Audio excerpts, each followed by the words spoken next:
السلام عليكم ورحمة الله وبركاته. يا صباح أو مساء الخير على حسب التوقيت اللي بتشوفوا فيه الفيديو. لو أول مرة تشوفوني ما تنسوش اللايك والاشتراك وكملوا معايا الفيديو للآخر، أكيد إن شاء الله بإذن الله هيعجبكم وهتتحمسوا بقى وتقوموا تشوفوا كده اللي وراكم وتشوفوا زينة رمضان بقى.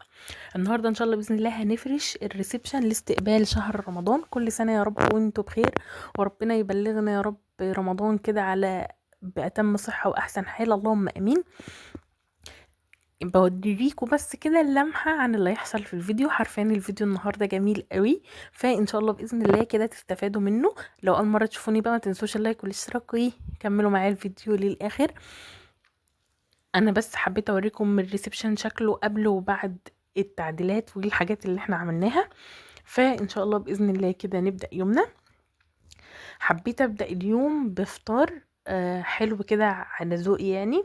انا بصراحه بحب بقى البيض بالبسطرمه جدا، مع ان انا كنت من الناس اللي ما بطيقش حتى ريحه البسطرمه دي، ولكن بقى من سبحان الله من ضمن الحاجات برضو اللي اتغيرت فيا عملت بقى كده كوبايه شاي بلبن كبيره كده، وقلت استعد لان بقى لنا كام يوم بقى ما عملتش اي حاجه بصراحه في البيت. ما كنتش قادره حتى اعمل اكل ولا اي حاجه، لان يعني الفتره اللي فاتت دي كنا تعبانين وكده انا وبنتي يعني. فبصراحة قلت اخد ريست كده بقى قبل بداية رمضان والايام اللي جاية وكده، وقلت بصراحة احاول على قد ما اقدر بقى ان انا ما ادوسش على نفسي. كانت الاولوية بصراحة ان انا اقعد وارتاح.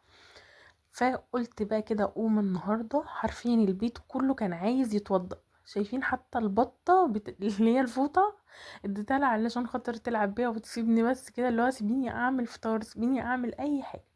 فهنبدأ يومنا كده بقى بسم الله. بوريكم بقى شكل الريسبشن عامل ازاي، حرفيا كان متبهدل. ومن هنا بقى بما ان انا كنت شايفاه متبهدل فبدأت كده الفكرة بقى تعشش في دماغي، انا ليه اخلي اللون البيج اصلا؟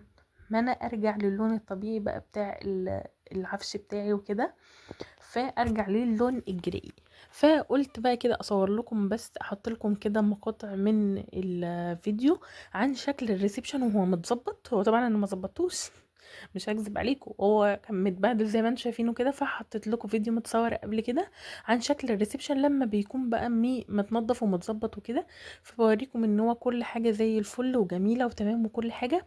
ولكن انا قررت كده في لحظه، جت لي لحظه صحوه كده، قلت لا لا لا، انا لازم اغير بقى وارجع للون الاصلي. طبعا كنت شغلت الغساله لان انا قررت ان انا هبدا اليوم النهارده. هعمل الشقه كلها تقريبا ما عدا اوضه الاطفال يعني.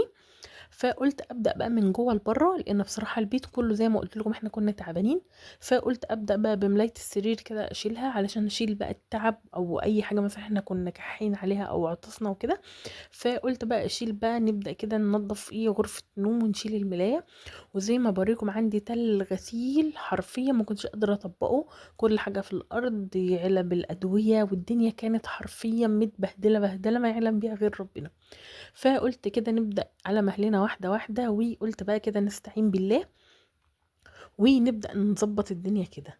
قمت شلت الملاية بتاع السرير، وحرفيا بقى عارفين المناديل واقعة في كل حتة، كل حاجة متبهدلة.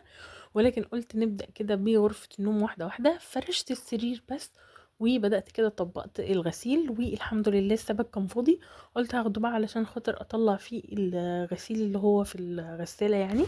فطلعت الغسيل كده من الغسالة بقى ودخلت على غرفة النوم، واللهم لك الحمد بقى فرشت الملاية وظبطت الدنيا كده.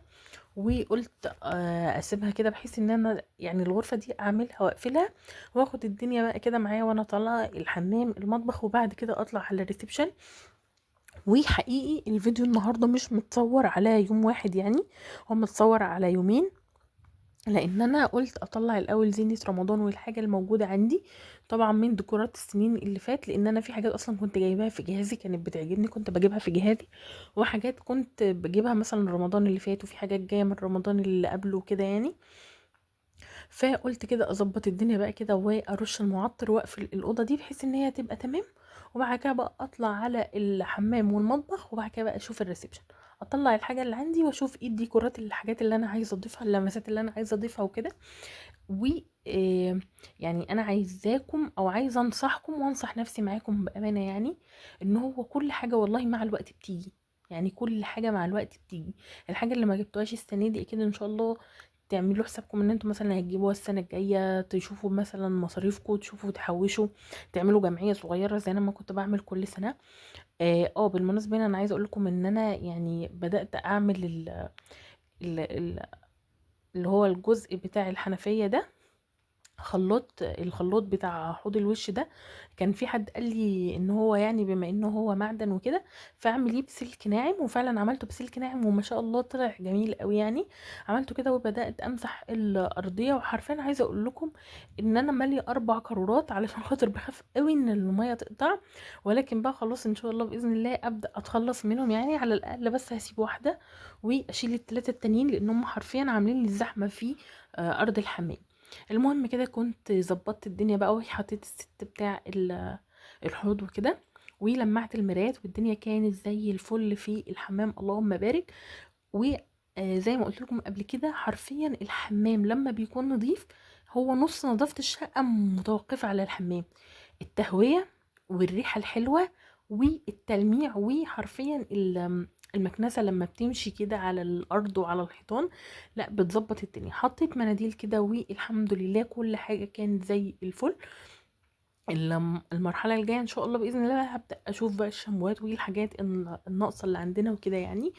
هنا كده كنت عملت كوباية هوت شوكليت، وانا بحب احط المارشميلو يعني اول كده ما الهوت شوكليت يغلي واطف عليه بحب احطه كده بحيث ان هو بقى يبدأ يدوب كده، علشان خاطر لما بحطه فوق الهوت شوكليت من فوق بحس ان هو لا بياخد وقت قوي عقبال ما بيدوب، وبلاقيه اتجمع كله كده في الاخر. فعملتها كده وشربتها ودخلت اديت تلميعه سريعه للرخامه، مسحت الحاجه اللي موجوده على الرخامه كده مسحه سريعه، وغسلت البوتاجاز لان طبعا حرفيا البيت كان بينهار. بس انا الصراحه خدت لي يومين راحه اللي هم ايه ده، الله طب ما الراحه حلوه اهي. بس طبعا الواحد لازم يرجع ويقوم يشوف اللي وراه. بس ما تضغطوش على نفسكم لان الواحد حرفيا طول ما هو نفسيته متظبطه وطول ما هو قادر بيقوم يعمل كل حاجه. لكن الواحد طول ما هو مشدود لا اللي هو ايه ده، وسخته؟ طب ما في اطفال، ما طبيعي البيت هيتوسخ والدنيا هتتبهدل. المهم كده كنت بدأت اطلع الديكورات بتاعه رمضان اللي عندي، وقلت ابدأ بالجزء اللي هو بتاع البوفيه والسفرة ده. وحرفيا اصلا اللي جاب لي الفكرة بتاعه تغيير اللون اللي هو انا بشد كرسي السفرة كده الكفر اتشال، فقلت ايه ده انا اللون الجري حرفيا وحشني. فقلت كده نبدأ بقى ونقلب الديكورات على جري. والستاره دي مش ستاره، ده المفرش اللي احنا كنا جايبينه مع بعض لما قلت لكم ده المفرش ده طويل قوي. فعملته ستاره كده لان انا حسيته يعني لو حطيته كمفرش هيبقى شكله مش الطف حاجه يعني. وبدات كده ارص الديكورات، وعارفين الديكورات دي ما فيهاش اي حاجه جديده غير المبخره بس، اللي هي الكعبه دي في منها مقاسين، في مقاس ب22 ونص وفي مقاس اللي هو المقاس الكبير ده تقريبا كان عامل 50 جنيه. وحطيت العلاقه اللي هي الخياميه دي، وده استند الهلال والنجمه انا ما استخدمتوش كاستند، انا علقت فيه حبل خيش كده وحطيت عليه شلال الورد ده، حسيت ان هو بيديله لا شكل احسن. وده طبعا طبق التسالي إيه ما شاء الله جميل اصلا، وزي ما قلت لكم قبل كده اكتشفت ان هو بينور يعني، فده كان بالنسبه لي اختراع. ان شاء الله بقى لما نشتري حاجات رمضان نبقى نحطها فيه. و برضو الكلمه بتاعت رمضان كريم دي كانت عندي من تقريبا كنت جايباها من جهازي مع الستاره النجوم دي، اللي هو حاجات يعني الحاجات دي بيبقى ليها بقى الموسم بتاع الوقت اللي هو بتطلع فيه. والدلايات اللي فوق الكنبه دي حرفيا دول كلهم كنت جايباهم السنه اللي فاتت تقريبا التلاتة كمان ما كانوش مكملين 100 جنيه، كنت جايباهم مع بعض السنه اللي فاتت. وجيت هنا بقى كده وعطلت، هتقولي عطلت ليه؟ هقول لكم الستاير البيجن كنت خلاص هشيلها وهحط الجراي، ولكن لقيت ان هي اصلا الستاير دي من ساعه ما اتجوزت وهي طويله، كل مره بقولها اقصرها شويه بشبكها كده بخيط يعني. بس بدات تفك بقى من الغسيل وكده، فقررت ان انا خلاص هنزلها اقصرها وهكويها لان هي كانت محتاجه تتكوي.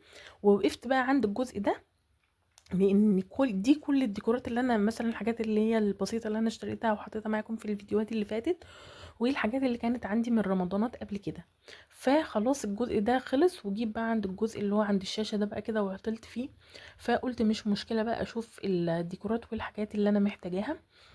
انا عايزه اقول لكم ان انا كل سنه كنت بعمل جمعيه بسيطه اللي هي ب 250 جنيه. يعني مثلا كنت بدخل جمعيه ب 500 جنيه وانا مثلا ابقى داخله ب 250، بحيث ان انا مثلا قبل رمضان يبقى معايا مثلا 2500، اجيب بقى ديكوراتي وادلع نفسي واجيب الحاجات اللي انا عايزه اجيبها قبل العيد. ولكن السنه دي بقى يعني الحد القريب مني اللي انا بعمل معاه الجمعيه يعني ما عملتهاش، فقلت بقى كده مش مشكله. الحاجات دي حرفيا بتفرق معاكم بقى في الحاجات اللي انتوا بتبقوا محتاجين تشتروها. عايز اقول لكم نزلنا السوبر ماركت، وطبعا البيت كان ناقصه حاجات كتير قوي، وما صدقت بصراحه لقيت قدامي شاي الكابوس ده. حبيته جدا يعني، كنت بستخدمه حتى اول ما اتجوزت. فجبته كده واشترينا بقى الحاجه اللي احنا كنا عايزينها من السوبر ماركت، واشتريت الحاجه اللي انا كنت احطها للديكور. الفوانيس الصغيره دي، عارفين شايفين انتوا الفانوس الفاتح ده؟ انا كنت ماسكه واحد زيه، بس مش عارفه بصراحه خديجه خدته مني ووديته فين يعني، بس ما حاسبناش عليه. والبوكس بقى ده بتاع تهاد وتحبه، انا كنت هشتريه المره اللي فاتت يعني اول ما نزلوه. ولكن لما رحت يعني عقبال ما بقى معايا فلوس ورحت وكده كان خلص خلاص، فما صدقت ان هم بصراحه نزلوه تاني. هو عباره عن مصحف كده وسجاده صلاه، ومعاه مبخره صغيره والبخور والسبحه. حرفيا ست جميل ورائع، ناقصه بس الاسدال. عارفين اللي هو لو في اسدال معاه، يا على الجمال. جبت الستاره دي بقى هنا كده، اللي هي حلقات فيها الشخصيات الرمضانيه، فنانيس بقى وبوجي وطمطم وكده. فقلت ده هيبقى مكانها. كنت طبعا نزلت الستاره، قصروها لي وكوها، وده بقى شكل الريسبشن. شوفوا معايا بقى الجمال، اللهم بارك. انا عايزه اقول لكم انا حاطه حاجات خياميه، لان انا مهما عملوا ديكورات لرمضان بحس ان هو في الاول في الاخر لازم ترجع للخياميه. لسه طبعا يعني بصوا الانتريه انا لسه منضفاه، شايفين البقعه اللي فيه دي؟ خديجه الله يسامحها. قلت بقى مش مشكله، ممكن اجيب قماش خياميه واعمله بياضات للجزء بتاع الانتريه ده، علشان بس احافظ عليه اكبر قدر ممكن. علقت الفانوس هنا كده في الجزء اللي هو جنب الشاشه الناحيه دي. وطبعا المكرميات انا مش هعطل. بدأنا كده اسكنها على العواميد، بحيث ان احنا الحاجه اللي عندنا الديكور بنحركه من مكان لمكان، بيدي بقى عارفين اللي هو بيدي شكل مختلف، والحاجه بتتغير من مكانها لكن هي نفس الحاجه بتاعتكم. اللهم بارك بقى. ده كان شكل الريسبشن بالليل بعد ما اتفرش. وحبيت كده ان انا اشغل لكم الاضواء. حرفيا اللهم بارك تحفه. عارفين بقى اللي هو ايه، تحسوا كده ان هو في ريحه كده بقى رمضان. عارفين البهجه بقى والاستعداد اللي انتوا بتعملوه، تحسوا لا الدنيا بتفرق قوي. الستاره حطيتها هنا كده واللهم بارك كانت جميله. انا عايزه اقول لكم والله التصوير فعلا ظالمها. وحطيت حبل بيبي لايت كده على الجزء اللي هو تحت الشاشه، وسكنت الفوانيس الصغيره كده في الاشكال السداسيه. واللهم لك الحمد. ده كان شكل الريسبشن بعد الفرش.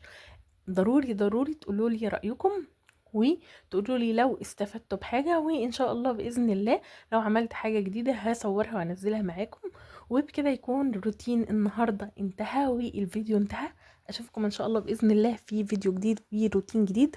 دمتم في رعاية الله، مع السلامة. كل سنة يا رب وانتم بألف خير، وربنا يعيد علينا يا رب رمضان أعوام مديدة كده في خير وصحة وعافية. ربنا يتقبل منا يا رب الصيام والقيام، وربنا يهل علينا يا رب واحنا في احسن صحة واحسن حال. دمتم في رعاية الله، مع السلامة.